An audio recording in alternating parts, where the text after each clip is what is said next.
Welcome back, troopers, to the latest edition of Sandwatch Live. Today in this webisode, we're going to be taking a look at the second Kmart 2-pack. We got a look at the Endor ATST crew in the last webisode.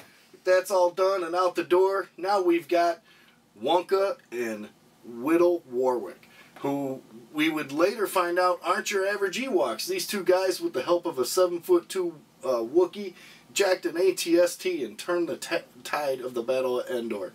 Incredible, right? You'd think you would have seen them before now, Hasbro. I mean, let's be honest. You've got, you know, back... Felix Silla's Ewok here, featured in the Endor glider. This is, I think, 2004. Yeah, he helped out, dropped some rocks, they shot him down. Good Ewok, but not as important as these guys. I mean, come on, Hasbro. It's Wicked's brother.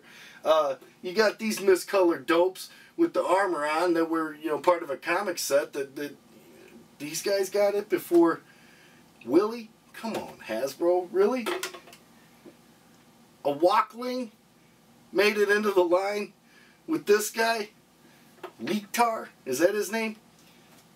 Before Uncle Willie? This guy had so much history in the cartoon show. I'm just really surprised. I love this vintage packaging. I think it's very cool. You know, little fake ferns in the background. Takes you back to them old school Kenner commercials when you were watching the television shows, at least for me when I was a kid. I'm a little older.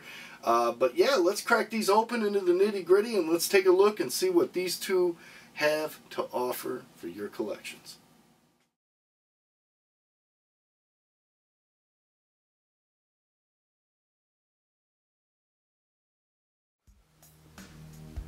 Alright, troopers, we've cracked open this Imperial two-piece snack. We'll get to Willie in just a second here. We're going to start with Wonka. Great looking Ewok figure, guys. I tell you what, Hasbro, if you're going to charge me $8 for two little hunks of plastic, you better load it up with articulation like this. You can see he's got it in his arms, his shoulder, his waist, intricate details in the hammer or axe there. You can see the rope wrapped around his weapon. Just a great figure, guys. He's got the ball jointed neck that makes moving the head around, all kinds of poses. You know, especially if you're going to put him on the ATST, the hands grab right in there. Just an outstanding looking figure, guys. It's an incredible sculpt and design. I am very impressed with Mr. Dave Venemir. We're going to look over here and see just for 1 second the evolution of the Ewok. You see here from the late 90s we have the complete galaxy version, just a very basic, you know, the arms and the legs moved and just some simple paint apps. You have a lot more going on than the facial details, the headdresses. I was looking at a photo online and I did see that the little shoestring on Whittle's chin is black, but yeah, come on, can anybody really complain about something as basic as that? When he's loaded down, he has all kinds of articulation. I'm not sure if this is a club or you know, he's got some torch apparatus. It looks like he's ready to get down to business. Just a great figure though, guys. He has articulation in all the same places, and what I really like is how they have, you have the paint applications going on here, but you can move them side to side and you don't get a whole lot of variance in the fur. It doesn't look, it's real smooth transition. So once again, great work there by Hasbro. Hasbro's definitely gotten things right in terms of the scale on these. You can see the old Kenner mold right there. There's Chief Chirpa, and then you can see back when they got Chief Chirpa right in 2006.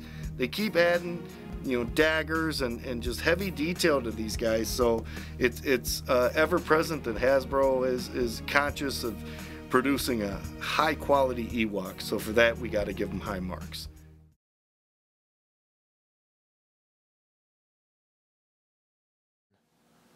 So overall, troopers, are these two sets worth your hard-earned scratch? I'd have to say so. With the, you know, feet articulation that they have, they can do just what I'm showing you right here.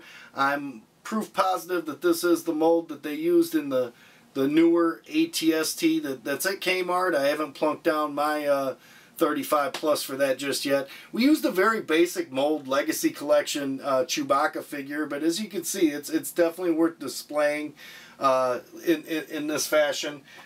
These two sets, no question, are worth your hard-earned money, and I think if Hasbro were to continue this, do some Hoth Troopers or a couple, many different 2-packs I saw on Twitter and several different forums throughout the internet, people saying that they would definitely support these. And I think if the vintage collection is going away, Hasbro, you really need to make these a mainstay. I think no doubt they're selling well for Kmart, and if you did it the right way, they would sell well again.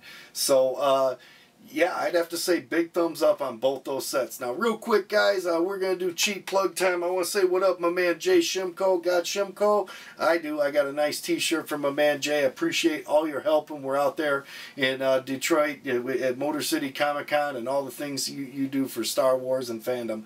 Also, my buddy Sergiu from Romania. I'm loving this new little stuffed Yoda you sent me from over there. I don't recognize Von Ziwa is a U.S. company, so it's always nice to get some international flavor, something you can't find on the shelf here. And he also sent me this awesome little rock, or as he called it, the Desert Rose. This came from right outside of the House of Skywalker, or right there in Tunisia, from the New Hope set locations. I appreciate it very much. I was truly touched by the gesture and appreciate it very, very much. Until next time, troops, I'm Darth Spice. You're still so very, very glad you're not. United we find. I'm out of here. The force is strong with sandtroopers.com. Indeed.